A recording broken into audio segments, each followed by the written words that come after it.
Eh bien, bonjour à toutes et à tous. Avec Tatiana et Nabil, nous sommes très heureux d'être parmi vous aujourd'hui pour ce moment d'échange sur l'ESS, l'économie sociale et solidaire. Alors, je vais commencer par me présenter. Nathalie Moutarlier. Moi, je suis en charge des relations institutionnelles et de l'ESS pour la MGEN sur le périmètre de Bourgogne-Franche-Comté. Mais je suis également, et je tiens à le dire surtout dans ce contexte-là, élue et militante au sein du comité départemental MGEN de Côte-d'Or. Nabil, je te laisse te présenter. Bonjour à tous. Alors, moi je vais me présenter, alors c'est pas Franck Delarue, je remplace Franck Delarue. Voilà, je suis Nabil Belmadani, je suis délégué régional pour Harmonie Mutuelle ESS, qui est une mutuelle qui fait partie du groupe Vive et qui travaille donc dans l'économie sociale et solidaire. Et mes missions sont d'accompagner et de conseiller les employeurs de l'économie sociale et solidaire pour répondre à leurs obligations en protection sociale et de couvrir au mieux leurs salariés. Et je vais demander à Tatiana, qui est présidente de la CRES, de la Chambre régionale de l'économie sociale en Bourgogne-Franche-Comté. Est-ce que tu peux te présenter, s'il te plaît, Tatiana, et nous présenter la CRES, s'il te plaît. Bonjour à tous, donc Tatiana Desmarais, présidente de la CRES Bourgogne-Franche-Comté, donc de la Chambre régionale de l'économie sociale et solidaire. Donc je vais vous faire un petit point de savoir ce que c'est une CRES dans une région. Donc c'est une chambre régionale, donc elle regroupe les associations, coopératives, fondations, mutuelles, syndicats d'employeurs, ainsi que les entreprises qui développent une activité à vocation sociale ou sociétale et mettent en œuvre des politiques solidaires. La CRES, c'est une association loi 1901 à adhésion volontaire. Alors ceux qui peuvent adhérer à la CRES, ce sont les personnes morales, donc les structures de l'ESS de la région. La CRES bénéficie d'un agrément de l'État et du Conseil régional. Elle est d'intérêt général et elle a vocation de défendre et promouvoir, développer l'ESS au niveau local. La CRES, elle est le porte-parole de l'ESS dans la région.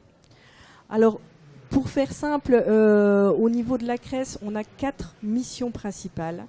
La première, c'est structurer, promouvoir et représenter l'ESS.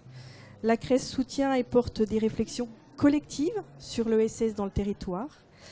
La deuxième mission, c'est contribuer au développement de l'ESS.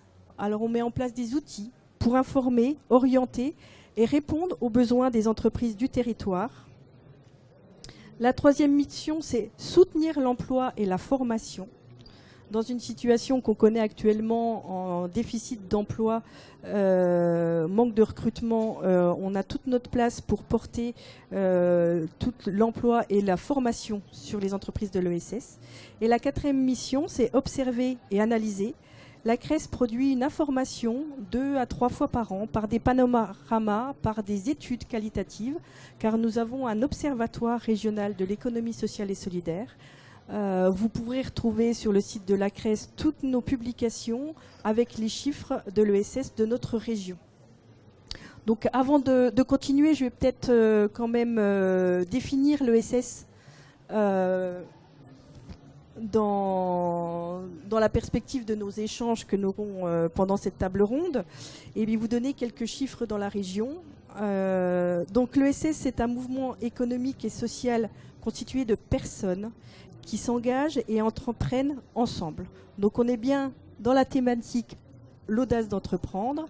La particularité de l'ESS, c'est qu'on entreprend collectivement. Donc, et aussi, on a, excusez-moi, je vais poser mes petites fiches.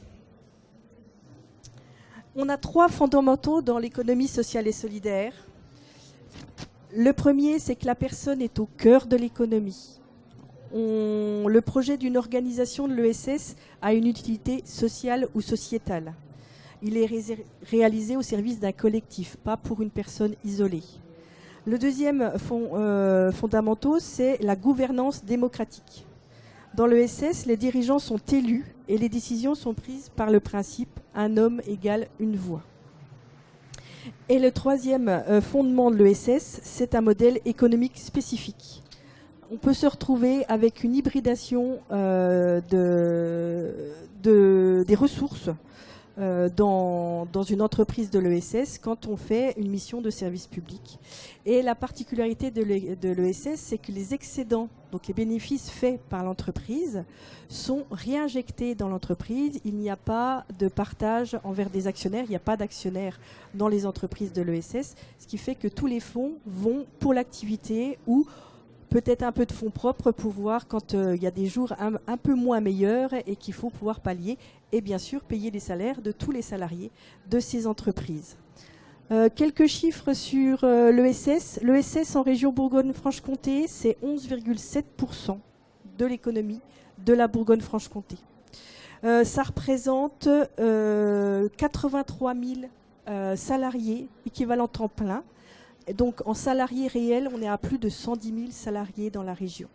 Parce qu'il y a beaucoup aussi de salariés à temps partiel, sur des emplois des fois à horaires aménagés. Et au nombre de structures employeuses régionales, on est à plus de 9 000 dans la région Bourgogne-Franche-Comté. Donc ça, c'est des chiffres que vous pouvez retrouver dans notre panorama de l'ESS pour la Bourgogne-Franche-Comté, avec des détails par activité et par aussi bassin d'emploi, parce qu'on fait aussi un détail par département et bassin d'emploi. Tatiana, j'ai une question. Tu nous parles de l'ESS et des structures employeurs de l'ESS. Est-ce que tu peux nous dire si dans l'ESS, il n'y a que des structures de format associatif et quel est le mode de décision et de direction des structures de l'ESS? Parce qu'en plus des salariés, il y a aussi, tu vas en parler, je te laisse y répondre. Des bénévoles. Il y a beaucoup de bénévoles. Alors, au niveau de la structuration des entreprises de l'ESS, donc on a plusieurs modèles. Donc modèle associatif, modèle coopératif, modèle des fondations, modèle des mutuelles, je ne sais pas si je l'avais dit. Mais avant d'aller vraiment dans un peu les différences de ces types de modèles, dire que le bénévolat est une chose importante dans l'ESS. Au niveau de toutes ces entreprises, au niveau de mode de gouvernance, nous avons toujours dans ces entreprises une assemblée générale. Donc c'est là où, au niveau de la gouvernance, un homme égale une voix. Donc chaque adhérent peut voter à l'assemblée générale. Un conseil d'administration élu, avec un président élu.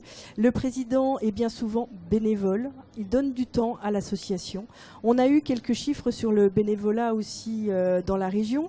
Par rapport à des structures employeuses, un président bénévole passe 1 à 2 journées par semaine en moyenne sur cette mission-là, en plus de son travail.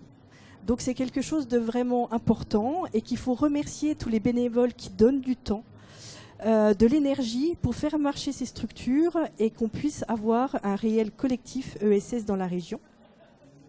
Donc, au niveau des types de structures, donc les associations, bien évidemment, c'est 80% des entreprises de l'ESS, hein, en moyenne, beaucoup d'associations. Associations employeuses, on ne parle pas de toutes les associations qu'il y a en plus dans nos régions où elles ne sont gérées que par des bénévoles. Là, par contre, on n'a pas tous les chiffres, parce que nous, on a les chiffres vraiment des associations employeuses, mais c'est 80% de l'effectif ESS de la région. Donc là, les associations, c'est des groupes de personnes qui mettent en commun une activité pour un but autre que le partage. Là, les fondations, une autre structure de l'ESS qui organise du mécénat pour de l'intérêt général. Les coopératives, entreprises où les droits de chaque associé à la gestion sont égaux. Et le dernier, ce sont les mutuelles. Donc là, je vais laisser la parole à Nathalie qui va rebondir sur le monde mutualiste. Merci Tatiana. Donc effectivement, moi je vais vous parler de la MGEN Mutuelle. C'est une entreprise de l'ESS, c'est la première mutuelle des agents du service public qui gère la complémentaire santé et prévoyance de plus de 4 millions de personnes, soit en contrat collectif, soit en contrat individuel. MGEN est une mutuelle dont sa raison d'être est sociale et solidaire. C'est une société, ce que disait Tatiana, à but non lucratif qui ne rémunère donc, qui ne verse aucune dividende à des actionnaires et dont près de 80% des cotisations qu'elle perçoit sont reversées au bénéfice des adhérents. ces offres santé au niveau solidaire et social, ces offres santé et prévoyance qu'elles proposent, elles sont solidaires, c'est-à-dire qu'on ne sélectionne pas les adhérents, que ce soit sur leur âge, sur leur état de santé ou leurs revenus, mais la MGEN organise ce qu'on appelle des solidarités entre les actifs et les retraités, entre les faibles et les hauts revenus, et également entre les malades et les bien portants. Tout à l'heure, Tatiana, tu as évoqué la gouvernance démocratique. Un petit exemple au niveau de la MGEN, nos adhérents participent à la vie démocratique de leur mutuelle. On a un comité départemental, par département, avec à sa tête un président et des élus. Ces élus, ils sont élus par leurs pairs, par les autres adhérents de la mutuelle. Et ces élus qui sont impliqués au sein du comité départemental, ils sont impliqués dans la vie et le fonctionnement de leur mutuelle. Ils sont associés aux décisions, à la stratégie de la MGEN et ils participent à des instances régionales. Pour la MGEN, on a 2 instances régionales par an, au cours desquelles différents sujets sont abordés, que ce soit le budget, que ce soit les finances, que ce soit pour une complémentaire santé, les prestations, les évolutions des prestations qui sont fournies à nos adhérents, que ce soit le projet stratégique. Et ces adhérents participent également, ces élus participent également à l'Assemblée générale et participent au vote. Autre petit focus sur l'utilité sociale dont tu as parlé tout à l'heure. Non mais c'est bon, j'en ai pas besoin. Merci. Sur l'utilité sociale dont tu as parlé, Tatiana. MGEN, la mutuelle, elle accompagne globalement ses adhérents. Ça va de la prévention des risques pour la santé physique, pour la santé mentale, jusqu'à leur prise en charge dans des établissements de santé. En effet, la mutuelle gère en propre plus de 62 services de soins et d'accompagnement et elle cofinance et elle cogère par son appartenance au groupe Vive plus de 1700 établissements de santé qui sont répartis sur l'ensemble du territoire. À noter d'ailleurs que ces établissements, ils sont ouverts à tous et qu'ils contribuent à l'offre de soins sur l'ensemble du territoire. Dernier petit point que je voulais aborder, pas tout à fait, mais c'est notre lien, puisqu'on a parlé MGEN, mutuelle santé et donc entreprise de l'ESS, c'est que ces valeurs de l'ESS, on souhaite les porter haut et fort. Et dans nos missions, on fait découvrir également l'ESS et on veut faire porter les valeurs de l'ESS en milieu scolaire. Et on travaille avec l'ESPER, qui est un collectif de plus d'une quarantaine d'associations qui œuvrent vraiment au service de la communauté éducative. Et avec l'ESPER, on propose des actions aux établissements de santé, aux élèves, aux universités. Alors l'ESPER, je vais quand même dire ce que c'est l'économie sociale partenaire de l'école de la République. Voilà. Et on organise avec l'ESPER et avec la CRES d'ailleurs des actions en classe, des animations avec des jeux, on prête des expositions, on peut organiser avec les établissements scolaires des visites de structures de l'ESS et bien d'autres choses, toujours en partenariat avec les enseignants bien sûr. Et on s'appuie sur les outils portés par l'ESPER, par la CRES. Et dernier point que je voulais aborder, c'est notre stratégie ESS, et ça fait le lien avec ce que je viens de dire. MGEN, au niveau national, vient de se doter d'une stratégie ESS et vient de publier un manifeste sur l'ESS, et on y trouve plusieurs axes, dont le premier axe est celui que je viens d'aborder, c'est l'acculturation, c'est la sensibilisation, c'est la formation à l'ESS dès le plus jeune âge, et c'est vraiment le premier axe de sa stratégie nationale ESS. Comme autre axe, on peut avoir la valorisation et la mesure de notre impact social sur le territoire, et on peut avoir également ce qu'a dit Tatiana tout à l'heure, notre collectif de militants et de salariés aussi, parce qu'il ne faut pas oublier qu'au sein de ces structures de l'ESS, on a des militants, mais on a également des salariés qui sont très impliqués, voire aussi impliqués que nos élus et que nos militants. Voilà, Tatiana, moi j'ai repositionné la mutuelle MGEN, c'est un exemple de mutuelle bien sûr, dans son environnement, ses valeurs, son lien avec l'ESS et son ancrage territorial. Maintenant, qu'en est-il de l'ESS au niveau national? Peux-tu nous éclairer sur la stratégie ESS et la loi Hamon qui est sortie je crois en 2014? Qu'est-ce qu'elle a changé? Qu'est-ce qu'elle nous apporte? Alors, on va repartir sur la structuration de l'ESS donc, au niveau national. Donc, au niveau national, donc, une structure qui s'appelle ESS France. C'est la chambre française de l'ESS. C'est la voie de référence de l'ESS au niveau national. Elle fédère les organisations nationales représentant les différentes formes statutaires de l'ESS, comme on a vu tout à l'heure, hein, associatives, fondations, mutuelles, coopératives, entreprises sociales, syndicats d'employeurs aussi, et les réseaux de l'ESS, ainsi que les CRES. Nous sommes investis au sein d'ESS France pour avoir une vision globale des têtes de réseau au niveau ESS et de la réalité du terrain avec les CRES.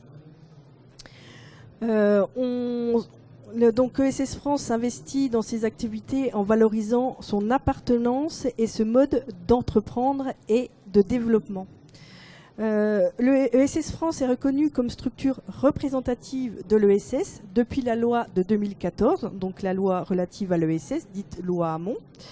Elle représente et promeut l'ESS et ses modèles auprès des pouvoirs publics et du grand public. Le but est de soutenir la création, la consolidation et le développement des structures de l'ESS. ESS France travaille beaucoup en coopération avec ses membres et ses partenaires à la mise en œuvre d'outils adaptés à leurs spécificités ou aussi à la bonne prise en compte des dispositifs de droit commun qui existent, où des fois on pense que les entreprises de l'ESS n'y ont pas accès. Pour revenir, voilà, ESS France a été créée par la loi 2014, donc on est à 10 ans de la loi sur l'ESS. La loi de l'ESS avait 4 grands objectifs et il y en a qui sont atteints, il y en a qui sont encore en cours. On va espérer pouvoir y atteindre assez rapidement.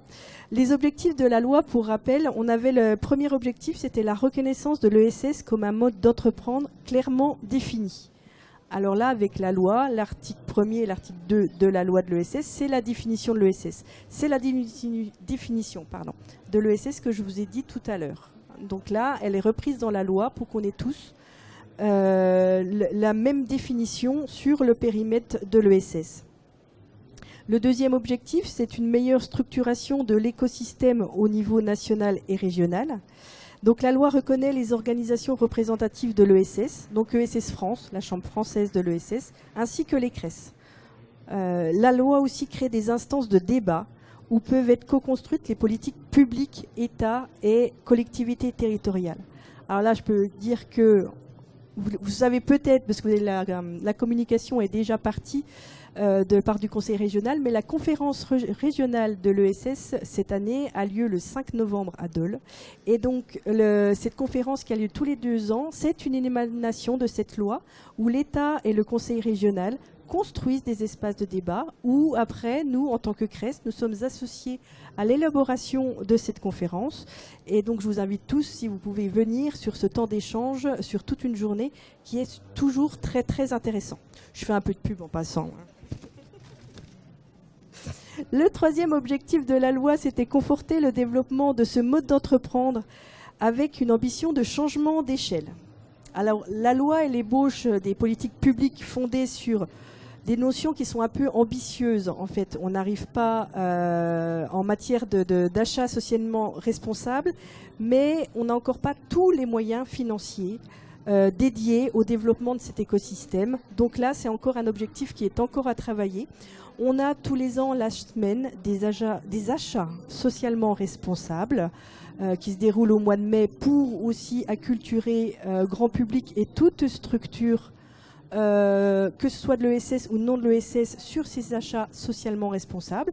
Donc on y travaille, mais on a encore un petit peu de chemin à faire sur cet objectif-là.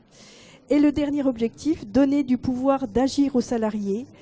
Alors là, c'est aussi en cours d'élaboration parce que la loi se voulait très très proactive sur la reprise d'entreprises en coopérative quand il y a un décès du chef d'entreprise. Il faut savoir qu'en France, il y a 8000 PME, donc petites et moyennes entreprises, qui ferment ses portes à cause du décès du chef d'entreprise et qu'il n'y a pas de repreneur. Et là, on se rend compte qu'il y a un manque d'information Parce que des systèmes coopératifs existent, des coopératives de salariés, pour pouvoir reprendre l'activité, sans avoir à mettre une mise de départ par rapport aux entreprises. Et donc là, nous, notre rôle aussi en région, ça va être un de nos objectifs 2025 aussi, sur tout ce qui est information à l'ESS, de pouvoir aussi informer aussi le grand public des dispositions qui existent, les salariés aussi, et ce qui permettent de pouvoir continuer une activité et qu'elle ne s'arrête pas du fait du décès du chef d'entreprise, malheureusement. Par rapport à ça, je fais juste une petite parenthèse, je ne sais pas si vous avez vu dans les journaux, on a une belle réussite en France. Elle n'est pas dans la région, mais il faut quand même la citer, sur Duralex. Vous savez, les verres qu'on avait à la cantine, qui existent toujours dans les cantines. Et l'entreprise a été reprise en coopérative par les salariés. Le tribunal du commerce a donné son accord. Et donc, on aura toujours des verres Duralex dans les cantines, et grâce à une entreprise de l'ESS. Donc, c'est plutôt une bonne nouvelle. Maintenant qu'on a parlé de ça, c'est vrai que des reprises d'entreprises, ce qui nous vient toujours à l'esprit, c'est le modèle économique des entreprises de l'ESS. Les modèles sont quand même assez fragiles, il ne faut pas se le cacher. On a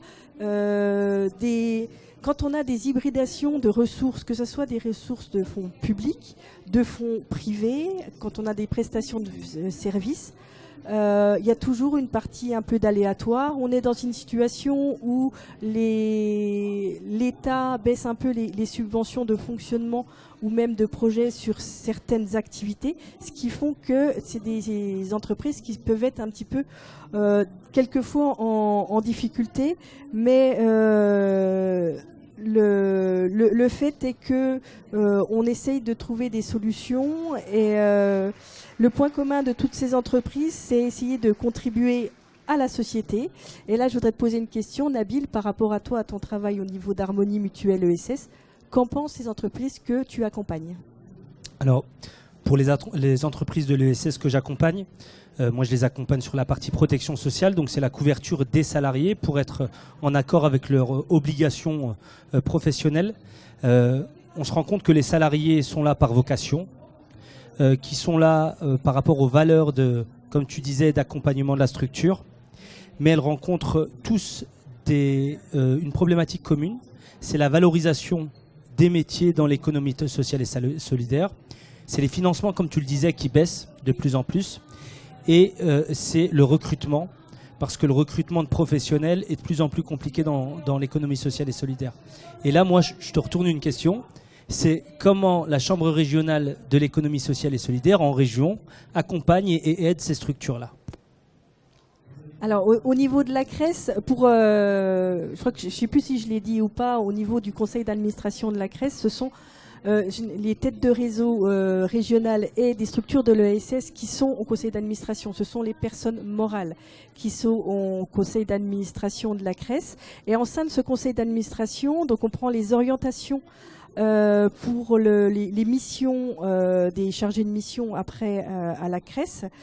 Et donc sur ces décisions qu'on a prises déjà depuis quelques années suite au Covid aussi, qui nous a fait réfléchir un petit peu à comment voir le travail, la vision du travail a aussi évolué avec le télétravail, etc. Et là, on a mis en place aussi un projet sur la coopération territoriale, donc avec le soutien de l'État et du Conseil régional, en partenariat avec l'UDES, donc syndicat d'employeurs de l'ESS, donc c'est l'union des employeurs d'économie sociale, pour mettre en place ce qu'on appelle des forums qui s'appellent Signature ESS. Alors, c'est des forums qu'on fait dans les villes, et puis on essaye de mettre les communautés de communes dans la boucle aussi pour pouvoir organiser ce type de manifestation. On le fait en partenariat avec Pôle emploi pour mettre dans ces forums tous les ressources humaines, donc des DRH, des structures de l'ESS qui sont en recherche de salariés. Dans l'aide à domicile, il nous manque plus de 1500 ETP sur la région Bourgogne-Franche-Comté. Donc, ce qui incombe, la conclusion, c'est des fermetures de lits, des personnes qui ne sont pas accompagnées parce que par manque de personnel. Et de l'autre côté, on a des demandeurs d'emploi qui souhaitent avoir un temps plein, qui ont aussi des problèmes de mobilité, des problèmes de garde d'enfants. Donc on a essayé de mettre toutes ces personnes-là autour de la table, donc ce sont les DRH. On a fait venir les crèches mutualistes d'ailleurs pour les gardes d'enfants, le principe de mobilité pour trouver des solutions, et ce qui permet que les personnes qui sont en recherche d'emploi puissent essayer de découvrir ces emplois qui sont très méconnus et qui ont très mauvaise réputation aussi, et ce qui est dommage.